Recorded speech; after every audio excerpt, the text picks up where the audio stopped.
Hey, what's up, everybody? Justin with Joe Outdoors here with Chad. Hey guys, how's it going? Joe Outdoors, and today again with our guy out on the left coast. Is that what they call it? The West Coast. Low blow, bro. Low blow. Taking shots at you, Derek, the T8 Outdoorsman. What's up, brother? Cruising, loving life right now. I'm cloud nine. You know, I'm stoked right now. Life's good.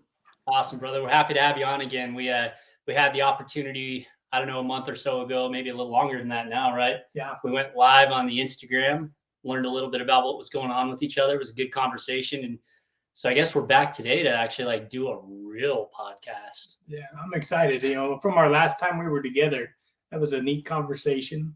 It was really cool to kind of be a part of some of your adventures that you took. And I was counting down until we got to do this podcast. So I'm really glad to be here.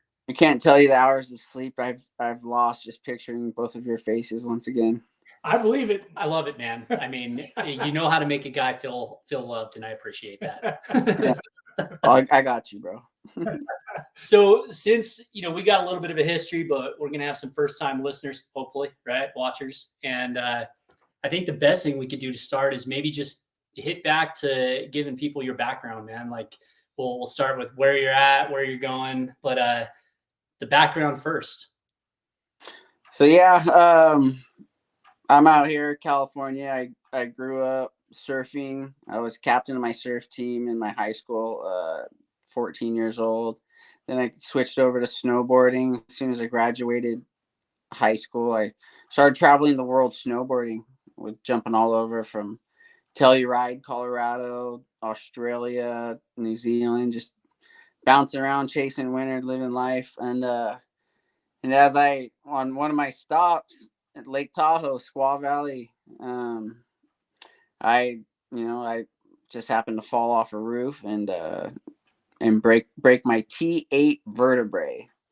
So that's where the name come from, the T8 Outdoorsman. So I figured, went through some hard times adjusting to the new lifestyle. But once I found out I could, try to use it for a platform and try to get other people who've either gone through life traumatic injuries or are, life traumatic situations, period, that there's healing outdoors,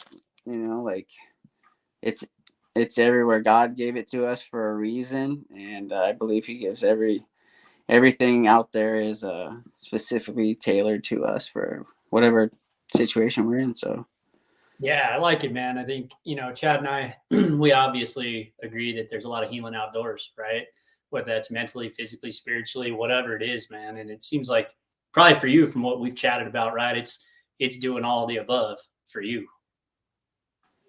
Yeah, it's like I started out when I was snowboarding. When I was in the backcountry snowboarding, so I would throw the snowshoes on or split board and go off miles and miles, like a lot of these guys are doing now, doing these spike camps and whatnot. And that was the life, and that was what really got me into the vastness of what is out there, especially in our western side of our country. But it's just, coming across some of those animals, just giant bears, moose, elk, mule deer, and just mountain goats, everything. They're all out there, and it's amazing to see. You see them on TV, and then you see them in real life, and you're like, holy smokes. Especially a moose. I had no idea those things were that big until I came 20 yards from one in the backcountry, and I was like very humbled very quick. Oh man, I was at a fly shop the other day, Laughing Grizzly here in town, and we were talking, what are we shooting for here in April, May, and I had a great guide that happened to be in the shop, and we were talking flies. Well, real quickly, it turned into, well, what did you run into last time you were out? It was like, well, I saw a bear, I saw a moose.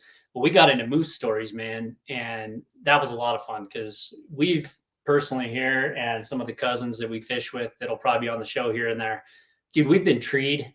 I can't even tell you how many times, man. And you there? Yeah, sorry about that. We got you. We got treed a bunch of times, dude. And we were talking about this one big bull that we got one time where we're coming down and he was bedded down. We didn't see him coming. We're traveling, four of us maybe, Yeah. kind of like all, 10 feet apart, heading out to the river, nice and quiet. All of a sudden you heard thunder and you felt under your feet, you felt boom, boom, boom. And we look over and there's this huge bull moose, dude. And we were up a tree, up a tree, up a tree, up a tree. And one of us, Pat, we were all in the tree finally. We look around and my brother goes, "Where's Pat?" I don't know, man. I don't know. So we yell, "Hey, Pat." And all of a sudden you hear way out in the meadow, "What?" And he had bolted, dude, probably, God, it had to be 200 yards, man. Yeah. Out of the forest and into the meadow and was gone. And we were all up a tree. But yeah, man, moose, we could talk stories about moose all day long. Yeah. That experience in the backcountry, I was in a creek and I didn't want to go down into the creek, so I stayed high on the hill. Coming down it had snowed like 2 feet the night before. Coming across it was staying high on the creek, and this thing exploded out. It was laying in the frozen creek and it exploded out of the creek. So it was like a bomb of snow, just boom, and then this thing just stares at us, and it blows my mind how fast they can run within like 3 or 4 feet of snow. It's nothing for them. They got 20 miles an hour is mind blowing. Yeah. They got that clearance, man. So like for them, it's like having a monster truck in a little snowstorm, man. They don't care. Yeah. So all right, let's do it, 4x4. man. So let's stay kind of on your path as to, you had the injury, you found hunting and fishing kind of as your platform, right? So what started you into the hunting and fishing realm? Like, I mean, you went outside, you knew the great outdoors, but what experience was there? Was there a specific experience maybe that kind of set you down this path? So we have a killer fishery out here in Southern California, and I've been fly fishing out here all, for years, but hunting, my uncle actually had done some work for a family friend out in Kansas who has quite a bit of acreage out there, and I had expressed to my uncle that I want to go hunting. It's something I would like to pursue because I knew he did it, and he asked the guy. So my uncle did the work for him, and the guy's like, instead of paying you, would I be able to just give you a whitetail hunt on my property? My uncle's like, yeah, but would my nephew be able to do it? And the guy's like, yeah, no problem. So out in the blind, and first time hunting out there was amazing. It was like the coldest spell they've had in 60 years. I was sitting in a blind at -9 degrees, dude. Like, it was so cold, our portable heater had froze. Like, I don't know, like, what happened on the backside of the heater, but yeah, it stopped working, and it was miserable, but it was just so amazing, dude. Like, seeing nature wake up, getting out there in the dark, and yeah, it was beautiful. And then I was able to harvest a doe out of that, and ever since then, the dominoes have just been falling for me. So I've been pretty stoked on that. Definitely blessed. Yeah, for sure, man. So we kind of talked about this in the past, but you're on a path, right, to trying to bag a whole lot of stuff. Like, why don't you talk a little bit about those goals? Yeah, if it's on 4 feet, it's going down, dude. I like to try to get into hunts that people will be like, oh, you can never do that in a wheelchair. Like, there's so much logistics behind it, but it really only takes, I mean, there's a lot of stuff I would like to do, but I need help. It's not, I'm humble. I'm going to say it, I'm not out there hiking miles in the backcountry, you know what I mean? But getting out there and going elk hunting, was just able to harvest my first elk in January. Gator hunting, I got a big old gator out in Florida with my bow. Yeah, and then just antelope with my archery. I don't know if you guys can see it, but that's my first antelope right there. Absolute stud. It was so cool just to watch him rutting and all that stuff, herding does, and it's just I want people to be like, well, if he can do it, I can do it. Yeah. And, there's, if Christ is for us, who can be against us? And you can do all things through Christ. So it just takes a positive mindset and a little bit of faith, and here we are. Yeah, you make a good point. We talked to a bunch of guys yesterday or the other day, talking about the hardest part of hunting is just getting outdoors, just getting out the front door and starting. And there's a lot of things that I've done that I've always used that I now know is excuses, as why I haven't been out there, why I didn't go up there, why I didn't do that. Seeing what you've done, what you've accomplished, makes me realize that they are excuses. It's just get out there and go. It is too. Like I've come across every single trip I go on, I come across something I've never had to deal with before, and I'm like, all right. And people are like, what are you gonna do? It's like, figure it out. You can sit on the couch and be like, dang, I wish I would have done XYZ. Or you could, be in the field, be on that trip. When that random X logistic comes through, you find a Y solution.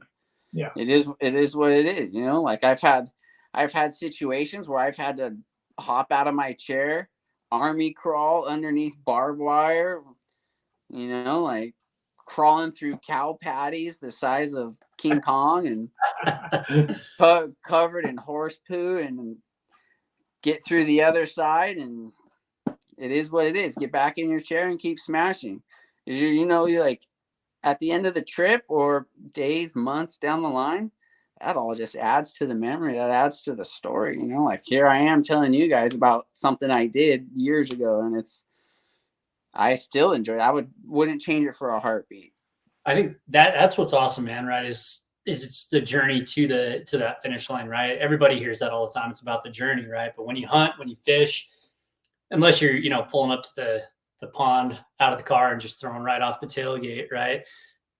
The journey is what it's all about, and getting out there. And it's the things that happen along the way when you're getting there. It's the hike. It's like I said, the horse poo, the obstacles that you see along the way. But what adds to that in the long term is really cool is that you start to learn that the human body, the human mind, the human spirit has the capacity to basically beat down anything. It doesn't matter what you're dealing with, you can get through anything. And I think that's what's great about the great outdoors is it challenges you, and you find out, hopefully most of the time, that you can get through just about anything.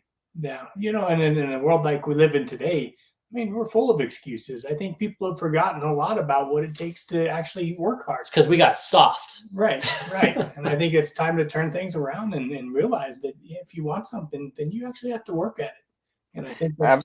Absolutely. Yeah, I heard someone told me the other day, I was watching a motivational speech, and said the most addictive drug in the world today is complacency. Absolutely, man. Being lazy.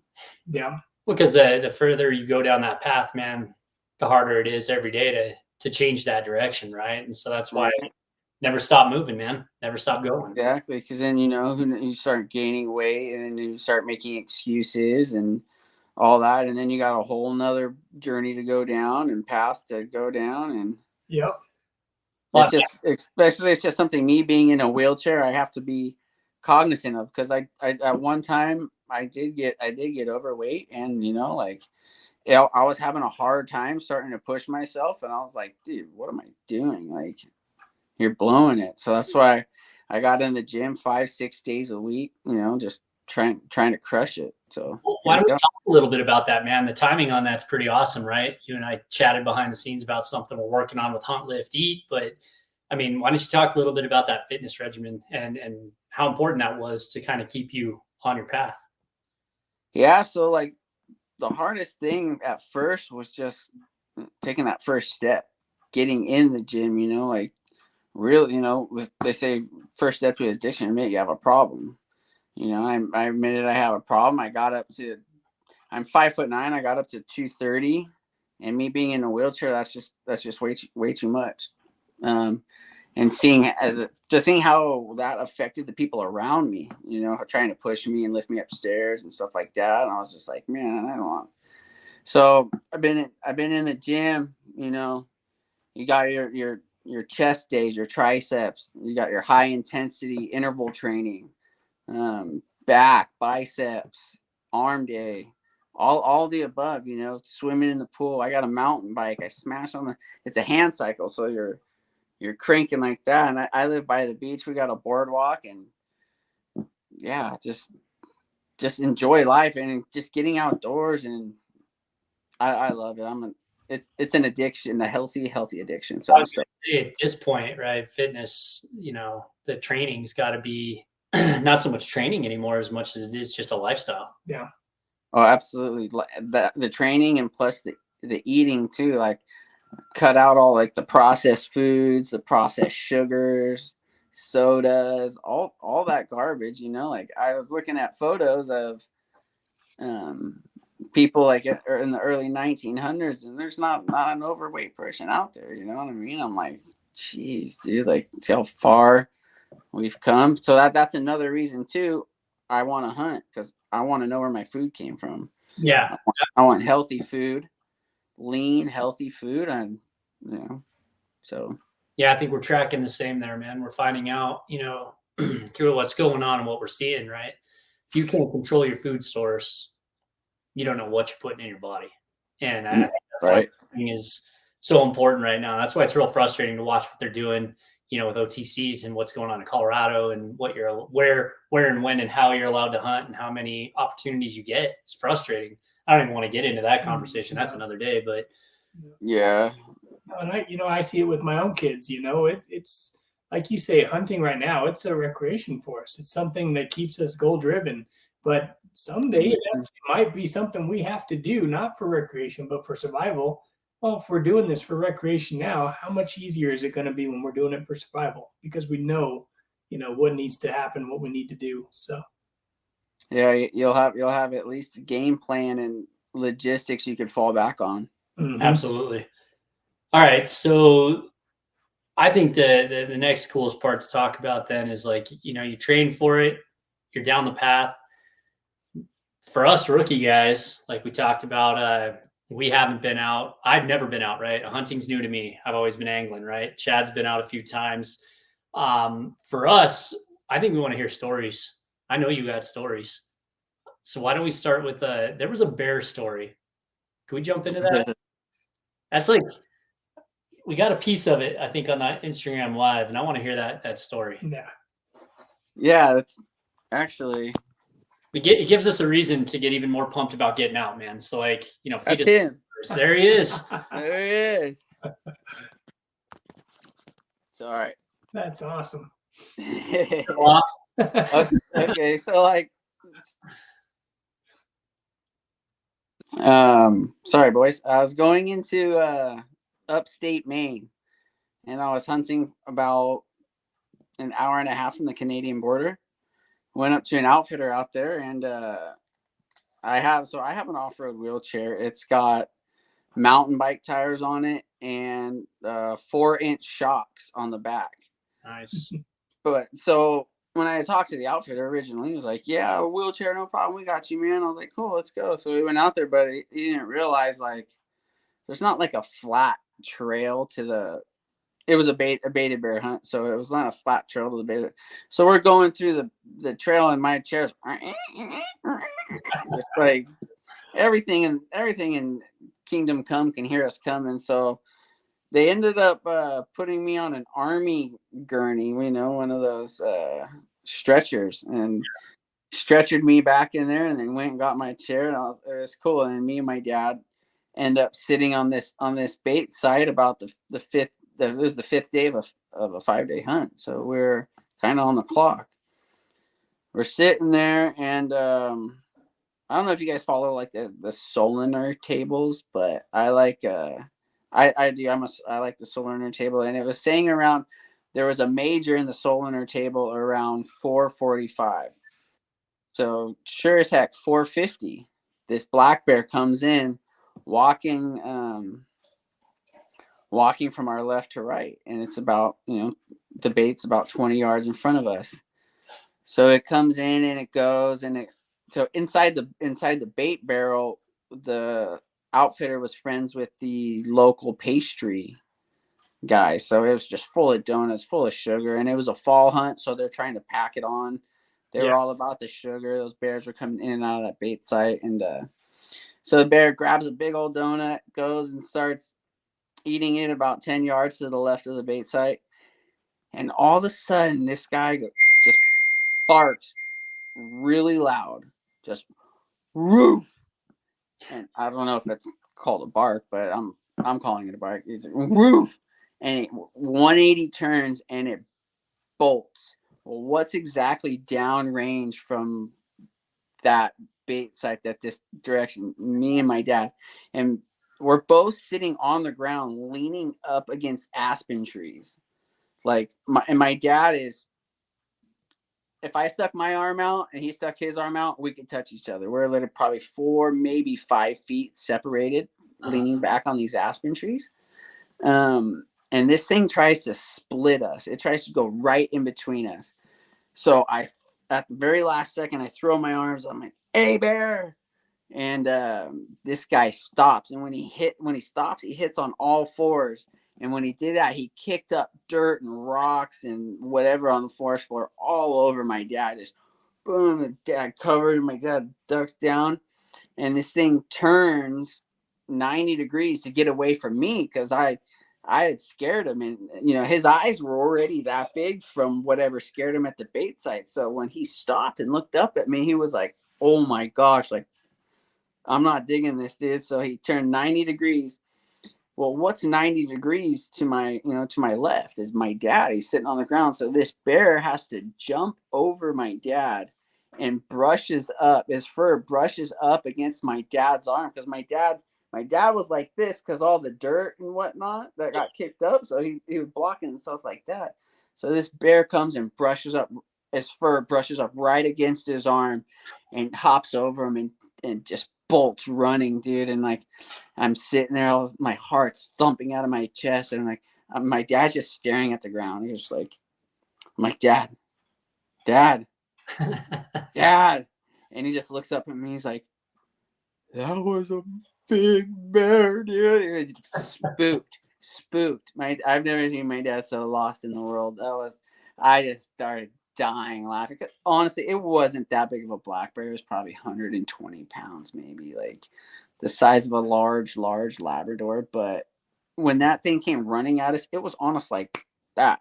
Yeah. And every foot that hit the ground it's just, you could feel the earth move. Like it was cool. It was a cool experience, dude. And then, so what it originally spooked that bear at the beginning was another black bear that came in.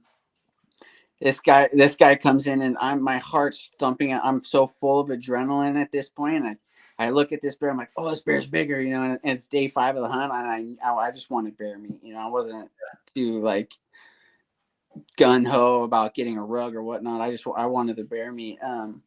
So this guy goes up to the bait site, and I'm sitting there. I'm like,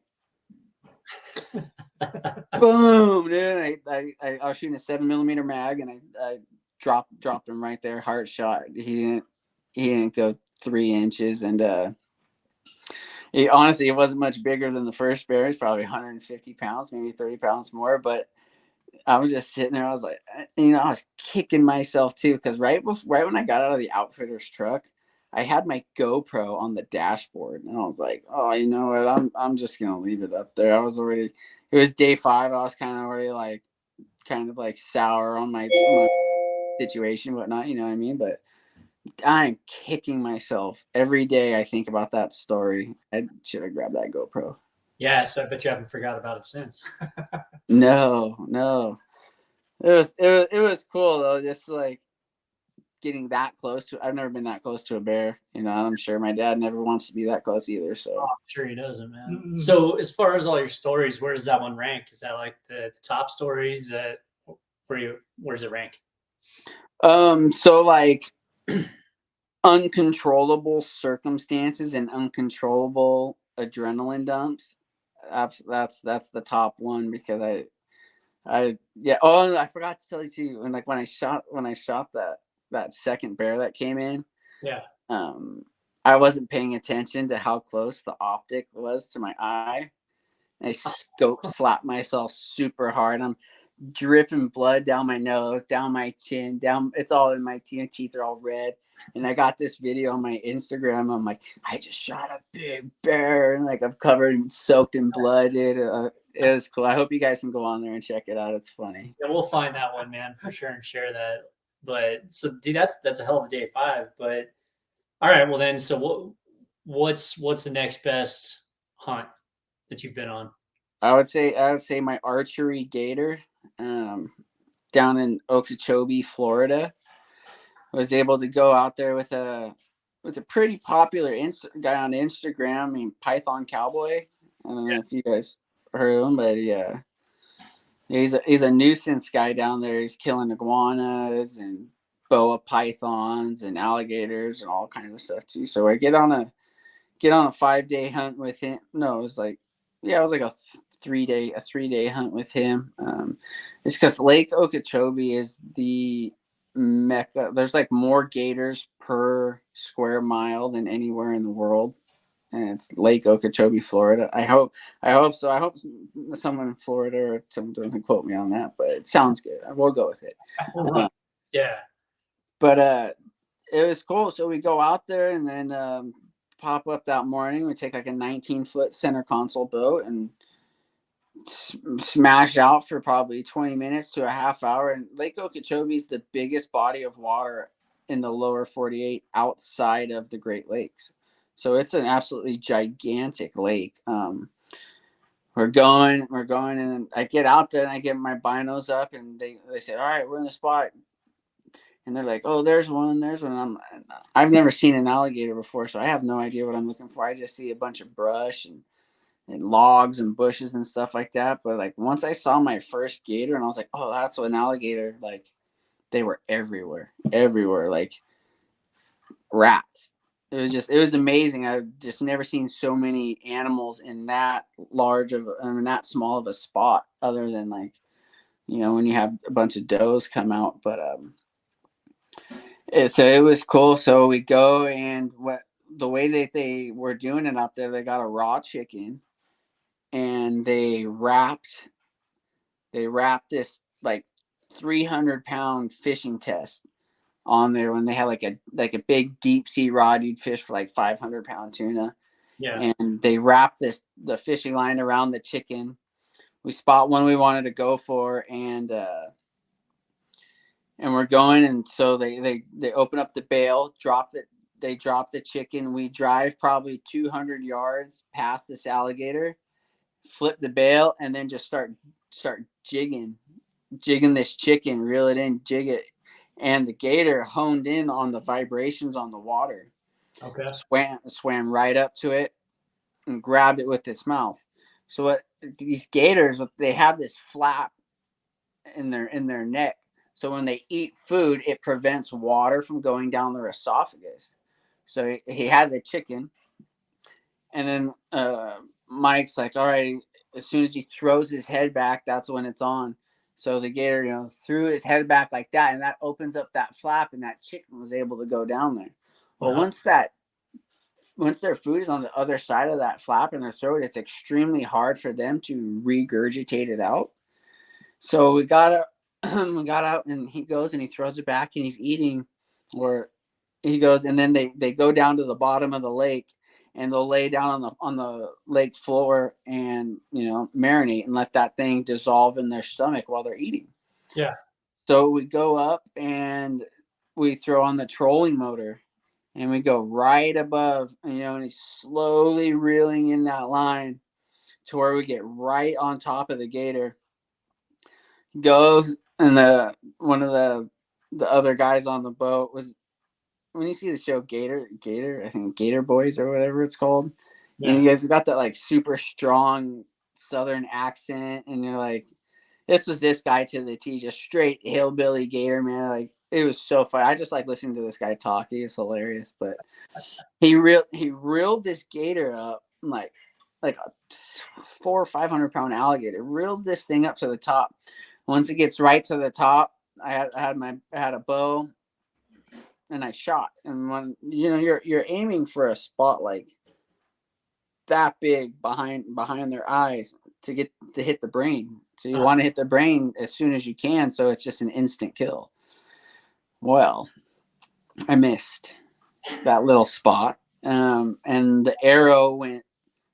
So the arrow had a rope attached to the back of it, and it went through one cheek and out the other cheek. Okay. And this guy was not happy. He started thrashing, banging his head against the boat, banging his big old tail, 10-foot, or not 10-foot tail, but banging his big old tail against the boat.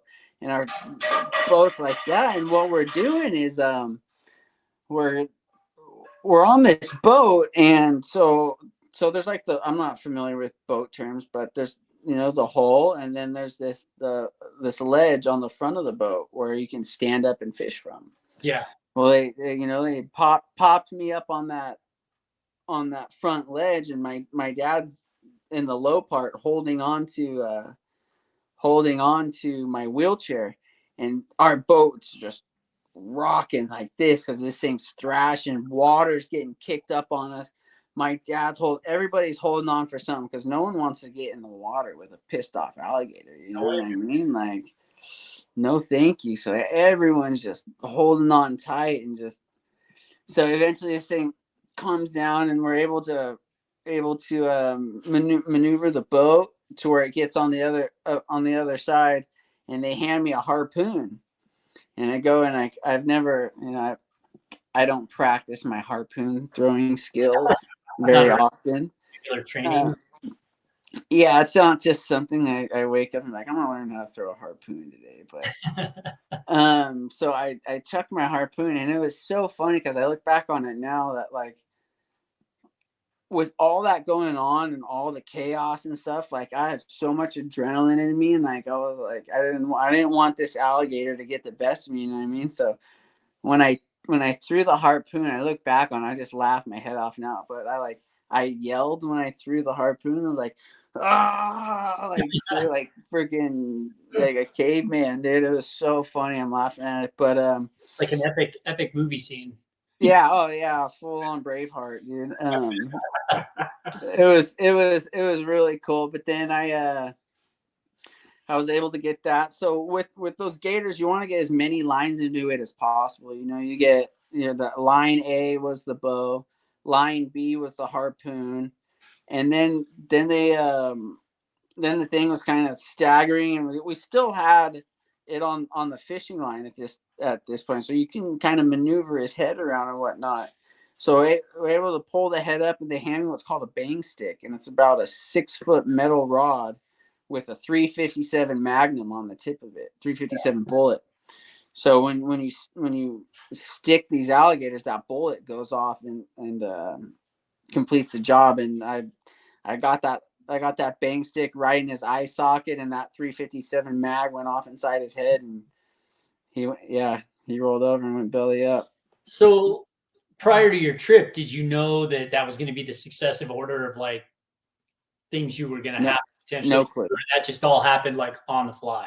No clue. I was like, oh, I'm gonna shoot this alligator with a bow, and that's gonna be it. I had no idea. They were just handing me. So I was like, here, take this. I'm like, okay. all right. Wait, I gotta throw a harpoon at it. Now that you know that you got to train all those different modalities, right? First you got to shoot. Now you got to train with your harpoon, and now you also know how to do the stick, right? So that's how you got to train. Yeah. That's crazy, man. Yeah. Have all that just come at you so quick. I mean, how long was that, like, during that time period? Like, you want to say, oh, it was 15 minutes of chaos, but realistically it was probably 3 minutes, maybe. Thinking, right? Your brain tricks you into thinking that took forever, but it probably happened so fast. Yeah, dude. It had happened and it was over with, but like, what was insane was the adrenaline dump. Like, I've had adrenaline like slowly like creep into you to where you get excited. But going from 0 to fighting to not fall in with an angry gator that's thrashing around and you're chucking harpoons and shooting bows and sticking things in the head, like the adrenaline dump was just like, Boom, dude. And man, I've never experienced anything like that. Cause afterwards I was just like, it was like kind of hard to talk. It was weird. I was just like sitting there, just like looking out over the lake, like, and this giant alligator. And I was like, with everything that just happened, it was serene. It was cool, but definitely weird. Yeah, man, your pictures of that and some of the videos, like the stuff you put out, is awesome. We'll make sure we put that out and show some of the people. In fact, I think that's what we're going to use as the cover to this whole thing, right? You probably already saw it, but dude, I just can't get over, like, okay, you have those two experiences, the bear and the gator, and then it's like, now I'm just gonna go hunt for an elk. Yeah. Like, it just, that's all I'm saying. It just seems like it's probably two different categories completely. It was cool too. It's just, like I said, I have a bucket list. Yeah. And I mean, it wasn't a bull elk. It was a cow elk, but I'm a meat guy before I'm a wall guy. So I was able to go out to Utah in this past January and hunt with Kolob Outfitters. Super cool guy. Morgan is just down to earth, country fed corn boy, like great dude. So we're driving around, and they had just got 19 inch, or no, not, it was about like 14, 16 around there, inches of fresh snow the night before. So we're driving around glassing, and it was the night. So I gotta back it up. We fly into Salt Lake City, and Morgan picks us up, and we go to the hotel. We drop our stuff off, and he's like, "Well, you guys want to go glass?" Like, I'm like, "I didn't come here to sit in the hotel, dude. Like, let's go adventure. This is what it's all about." So we're going down, and great, yeah, we're hunting, driving down the highway, and with me being in the wheelchair, I'm able to hunt from a car or 100 yards from any road. So Yeah. we're driving down the 15 highway. It stretches almost all the way across the country, this highway, but driving down, pulling over glassing, and with all that fresh snow in the hills and in the mountains, you can see their tracks. You know, they're those animals, they move miles. So we're able to follow them and able to get down and driving on this highway, and they just so happen to be right on the highway, within 200 yards of the highway. So like, so we turn around real quick, and we get out, and it's me and Morgan and my buddy from out here in California. And I mean, I go to the gym. I'm fairly strong for a dude in a wheelchair, but pushing a wheelchair in 16 inches of snow just ain't gonna happen solo, dude. So these guys helped me, and I did everything I could to help them. But they got me out of the car, pulled me about 40 yards up a small hill off the side of the highway, and out there on the 15 they have these game fences, so game can't run off into the highway, and especially with these herds of elk of 60, 80, 100 deep elk, you don't want those things on the highway. Yeah. People driving 80 miles an hour, so they got these game highways, and we were able to get up on this fence. And so between us seeing the elk and us getting on the fence in shooting position, they must have heard us creeping through the snow, because snow is loud, it crunching, and you're dragging a big old wheelchair and 180 pound dude. But they had all bunched up except for this one cow. She was still standing there in the trees, staring at me, just dead on it, 200 yards, shooting a 300 Win Mag. We had shot it prior, and I was dead on at 400 and 600. So we're dialed in at 200, and this elk is just looking at me, and she goes and looks at her herd, and then looks back at me and is just staring at me. It's like divine intervention. Like God's like, "Here you go, my son. This one's for you." There you go. And so I I slid one right in this soft spot right here. You got between your neck and your chest. You know, we have it. The elk have it as well. Slid a 300 Win Mag right there. Thing went 15 yards and piled up. So it was incredibly. It was just one of those things where it's like I was kind of bummed at now that I look back on it, not because I accomplished my goal, but we go out there like it's not about the hunt, it's about the adventure and about the stuff you see, like we were talking about earlier, like that. So like this happened within. He picked us up. We drove 2 hours south, hour of glassing. It was over 3.5 hours after I landed from the airport. Oh man, we've had a couple of guys that we've chatted with, right, where they got the win, right, but the journey wasn't there necessarily because it happened so quick. Like Chris with his cat, I get that, but I guess the question I have, right, is you got the gator, you got the bear, then you get an elk. What's the feeling like? Is it differ for you? I mean, obviously the adrenaline dump is vastly different, but the sense of accomplishment, does that feel pretty level across all of them, or how does that feel for you? There's pros and I can't say pros and cons, but there's just different stuff that goes into it. And I would say for the level of accomplishment, I mean, when I get a bull elk, maybe I'll be more like, more animate about the situation, but it was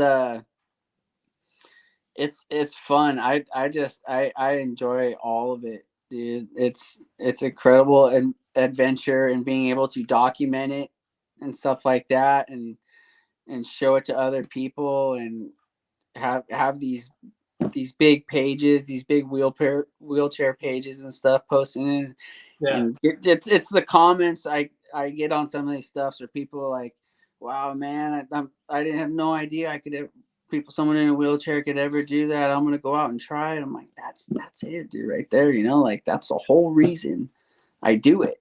Yeah, that's awesome. Like, the meat's a positive as well, but meat comes and goes. If you can leave an impression on someone, that'll last forever. Yeah, especially when you turn a knife around. If they've convinced themselves that they've done all they can, but then they see you and they realize they really haven't even hit the tip of the iceberg. I mean, that's monumental. Trying to, yeah. I mean, once I started getting into some of these bigger animals, I'm trying to get up to Alaska next spring for some of those Alaskan bears. So what's the next hunt, dude? I'm heading out to archery access deer in Texas. I'm doing that, and then I got a whitetail in Georgia over Thanksgiving, and I put in for bull elk in 7 different states. So just like everybody else, man. They're all just like everybody else, man. Yeah, but those are long shot hunts. But we'll see what happens. A lot of stuff comes up within a month. You know what I mean? And and in September too, I got invited to do a dove hunt down in San Antonio, Texas, with this company who wants to focus on do like a little documentary about people hunting in wheelchairs and whatnot. cool. And I got invited, and a couple other local guys down there got invited. So they're gonna just run through the whole mental aspect, the physical aspect, and why we do what we do. Awesome, man. Super pumped. God's just putting situations in my life. I'm super happy. Yeah, that's awesome. Are you getting out here to Colorado here soon? Because you got family out here, right? Yes, sir. I plan on getting out there this summer. I'm show you how to catch a big fish. I'm interested in seeing that. Game on, man. We have to put dinner down on the table. Yeah, no, we're super stoked. When you get out here, we'll take you out to a spot or two if we can make that all come together. I think we'll also pull you into the studio, right? So you can hang out here with us. That'd be a lot of fun. Yeah, fingers crossed. Yeah, for sure. So I had one other question, man. With all the hunts you're going on, kind of we've talked about our platform, right? We're the average Joes, definitely average, like weekenders, right? So at the end of every show or towards the end, we want to kind of wrap up with some advice and some, just some technical questions, right? So since you're lining out all these hunts, I guess one of the easy ones I have is, who's doing your planning? Is that all you? Are you co-opting that with someone else? How are you tackling all the planning for this? It's my passion, dude. It's what you do. I lift, hunt, eat, live, breathe. When you're focused on something to a certain degree and you want to make it happen, you move heaven and earth to make it happen. I'll sit on the computer and call out outfitters for hours, just asking questions. Hey, are you guys wheelchair accessible? How wide is the door to the bathroom? Because my wheelchair is 26 inches. How wide is the door to the bedroom? How would you guys get me out to the blinds? Like, yeah, I'm handling all the logistics. If you're passionate about it, you'll make it happen for sure. Yeah, nice, dude. Yeah. I think that's the big thing, right? That's the first question I have is like, you're doing so much and you got other things going on, man. I see your Instagram page. I see you doing that woodworking and all that other stuff. So I'm thinking, what kind of time are you allocating to that, or if you're getting any support on the, the planning of that? Because we talked to some other guys, Dave Hansen and those guys that went on that Columbia trip, right? And both of the main guys answered, "Oh, well, you got to have a Dave. He does all that." Yeah, That's cool. It's fun. I mean, it's just another part of the adventure. That's where it starts. Well, it's like a full tilt thing at that point, right? You planned it soup to nuts. You on the computer, making the calls, booking the trip, getting out there, executing the trip, all that kind of stuff. It's a lot to take on, right? So I think that probably leads into the usual last question we have, right? What's the advice you got for rookie hunters that are just having trouble getting out the door, man? It's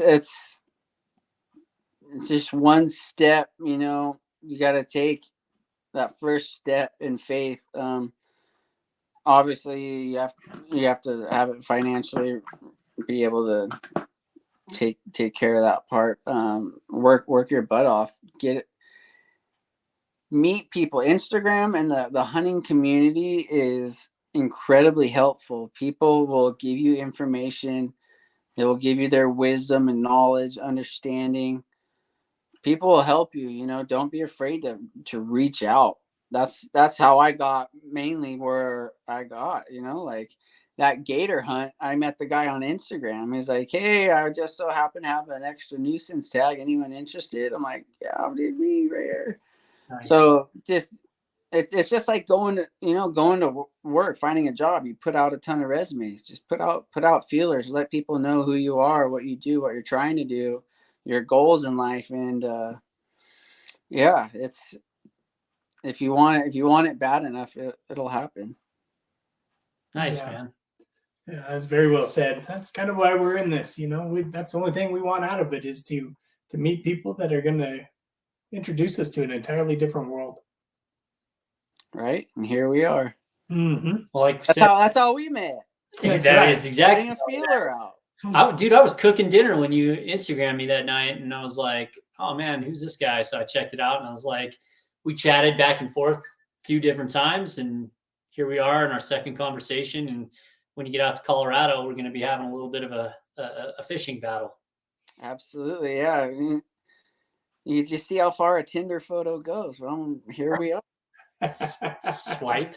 Yeah, dude, sexy little Tinder photo, and you're like, I gotta get this guy on the show. Like, I'm pretty sure that's how it went down. Exactly, word for word.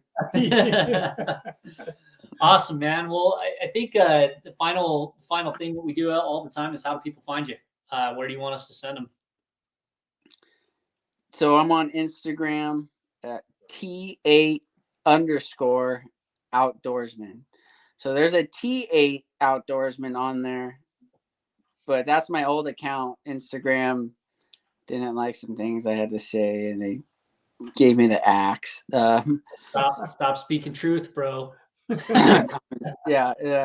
Anyway, T8 _Outdoorsman.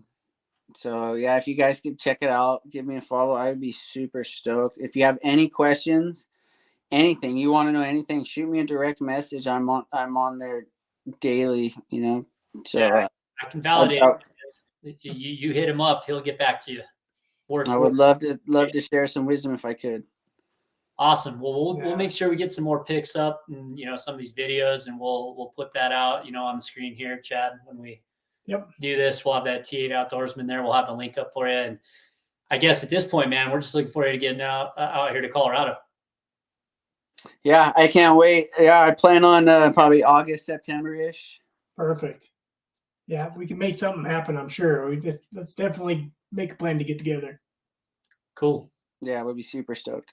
All right. Well, thanks again for coming on, man. We'll chat again here shortly. Heck yeah, thanks for having me, guys. Appreciate it.